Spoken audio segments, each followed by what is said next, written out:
আইফোনের মতো look, 8.6 mm thick এবং 6.6 ইঞ্চির HD+ ডিসপ্লে সহ অ্যান্ড্রয়েড 13 এর গো এডিশন দিয়ে ইউনিসকের T603 প্রসেসর দিয়ে লঞ্চে গেল আইটেলের একটি ফোন itel A70। তো বাজারে এর প্রাইস 10,000 টাকা নিচেই বলতে পারেন। দুইটি ভেরিয়েন্ট এটি লঞ্চ হয়েছে, 4GB 64GB এবং 4GB 128GB। বক্স কন্টেন্ট হিসেবে পেয়ে যাবেন এইরকম এক অসামের একটি কভার, সাথে থাকছে 10 ওয়াটের একটি চার্জার, একটি ডাটা কেবল। তো এই ছিল মোটামুটি বক্স কন্টেন্ট। তো কভারটা আমার কাছে বেশ ভালো লেগেছে এবং আপনাদের কাছেও বেশ ভালো লাগবে। কভারটা এর সৌন্দর্যকে বাড়িয়ে তোলে এবং দেখতে বেশ আইফোনের একটা ফিল দেয়, এবং ম্যাক্সেপের মতো যে রিংটা দেখতে পাচ্ছেন প্রায় আইফোনের ফিলটাই দেয় এখানে। তো লুক ওয়াইজ সেটি প্রিমিয়াম একটি ভাইব দেবে আপনাকে, এবং হ্যান্ড ফিল মোটামুটি ভালোই ছিল, তবে ওয়েটটা একটু বেশি, প্রায় 180 গ্রামের কাছাকাছি, এবং কভার সহ মোটামুটি একটু বাল্কি হয়ে যায়। তারপর কমপ্লেন করার মতো তেমন কিছু নেই। পোর্টস এবং বাটনের কথা বলতে গেলে রাইট সাইডে আপনারা পাওয়ার বাটনের সাথে পেয়ে যাচ্ছেন সাইড মাউন্টেড ফিঙ্গারপ্রিন্ট এবং ভলিউম রকার, আর লেফট সাইডে পেয়ে যাবেন একদম একটা সিম কার্ড ট্রে, যার মধ্যে 2টি সিম, একটি মেমোরি কার্ড ডেডিকেটেড ইউজ করতে পারবেন, মানে 2টি সিম একটি মেমোরি কার্ড ইউজ করতে পারবেন।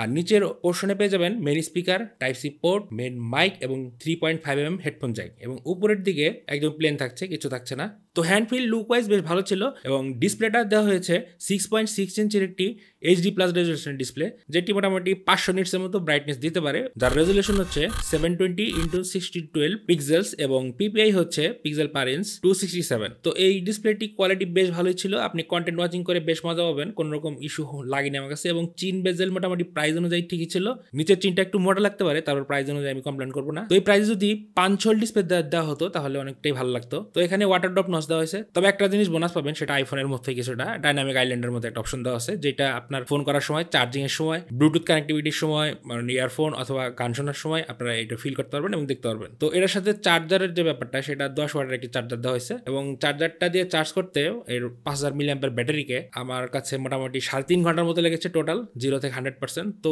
রাত্রে আপনার চার্জে দিয়ে শুয়ে যেতে পারেন, সকালে চার্জ হয়ে যাবে। এবং ব্যাকআপ মোটামুটি ভালো ছিল, ব্যাকআপ নিয়ে খুব একটা কমপ্লেন করবো না। এবং নেটওয়ার্ক রিসিপশন এবং ওয়াইফাই যে স্পিডগুলো মোটামুটি ভালোই পেয়েছি, কোনো রকম ইস্যু পাইনি, সব জায়গায় নেটওয়ার্ক স্টেবল ছিল। ক্যামেরাতে ব্যাকে 13 মেগাপিক্সেলের মেইন সেন্সর পেয়ে যাবেন, এবং সাথে থাকছে একটি 0.08 মেগাপিক্সেলের এআই ক্যামেরা না, এটা হচ্ছে কোনো ডেপ ক্যামেরাও না, ডেপ সেন্সিং ক্যামেরা না, এটার নাম দিয়েছে তারা অক্সিলারি সেন্সর। এখন অক্সিলারি সেন্সর কি কাজে আসে আমি জানি না সঠিক। আর এর ফ্রন্টে 8 মেগাপিক্সেলের একটি সেলফি শুটার পেয়ে যাবেন, ব্যাকে এবং ফ্রন্টে 1080p 30fps এ সর্বোচ্চ ভিডিও করতে পারবেন। ভিডিও কোয়ালিটি মোটামুটি ছিল, কোনো রকম স্টেবিলাইজেশন থাকে না। তো ভিডিও কোয়ালিটি 1080p 30fps এ মোটামুটি ভালোই ছিল, আমি বলবো কোনো রকম কমপ্লেন এই প্রাইজে করার মতো না। তবে নাইটের ভিডিওটা ইউজুয়াল না, সেজন্য দিনের আলোতে ভিডিও করার জন্য ট্রাই করবেন। আর এখানে ক্যামেরাটি প্রায় সেকেন্ড স্টেজে এনেবল করা আছে, তো আপনারা জি ক্যামেরার যে লাইটার ভার্সনটা সেটা ইউজ করতে পারবেন। আমি এখানে ইনস্টল করেছি, যদি আপনাদের কোনো রকম প্রয়োজন হয় কমেন্ট সেকশনে জানাবেন, আমি দিয়ে দেবো। আর পিকচার কোয়ালিটিতে ডে লাইটে মোটামুটি ভালোই পিকচার তুলতে পারে, তবে একটা সমস্যা হচ্ছে একটু হার্শ কন্ডিশনে ব্যাকগ্রাউন্ড নষ্ট করে ফেলে, এটা স্বাভাবিক, এটা এর আগে আমি অনেক সেটি দেখছি এই প্রাইসে। তো এই প্রাইসে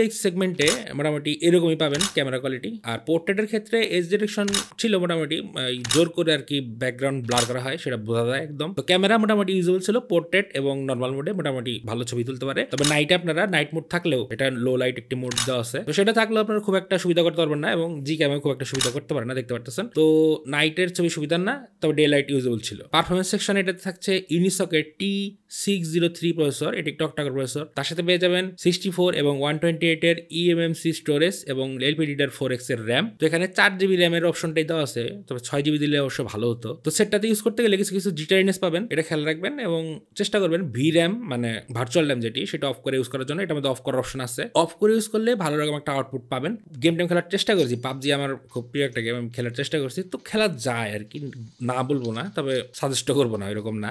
অ্যাকশন মোমেন্টে বেশ ল্যাগ থাকে, এরকম হ্যাং ট্যাং হয়, তবে আপনারা ফ্রি ফায়ার খেলতে পারবেন, কোনো রকম সমস্যা হবে না। 2D যে গেমগুলো আছে সেগুলো হালকা হালকা গেম খেলতে পারেন, সমস্যা নেই। এটা গেমিং সেন্ট্রিক কোনো ফোন না, সেক্ষেত্রে এটা বলার কোনো মানে হয় না। আন্তর্জাতিক স্কোর 1.5 লাখের মতো ছিল, গিগ বেঞ্চ 6 এর স্কোর দেখতে পারতেছেন, খারাপ লাগে না আমার কাছে, ঠিক আছে। এই প্রাইসে একটু ভালো হলে ভালো হতো, তবে কমপ্লেন করার মতো কোনো ইস্যু নাই। তো আইটেলের যে ইউআইটা, সেটা আপনার মোটামুটি লাইটে ছিল, টুকটাক ব্লোটার আছে যেগুলো থাকেই স্বাভাবিক, আর কিছু কিছু প্রি ইনস্টল অ্যাপ আসে, সেগুলো ইনস্টল করতে পারবেন। আর অপারেটিং সিস্টেম হিসেবে দেওয়া আছে অ্যান্ড্রয়েড 13 এর গো এডিশন দেওয়া হয়েছে, স্বাভাবিক এই প্রাইসে গো এডিশন একটি ভালো চয়েস। তারপর জিটারিনেস ছিল, ল্যাগিনেস পাবেন, তো এটা অপটিমাইজেশন ইস্যু হতে পারে, একটা আপডেট আসছিল, আমি আপডেট দিছি।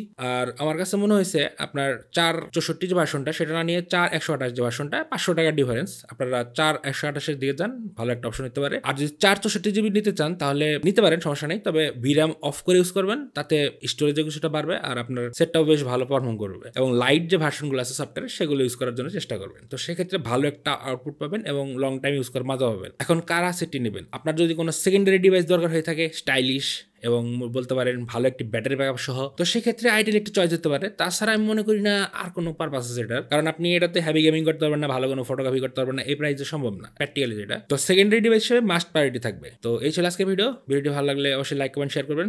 দেখা হবে পরবর্তী কোনো ভিডিওতে। আজকের মতো সাম্প্রতিক সাইনিং আউট।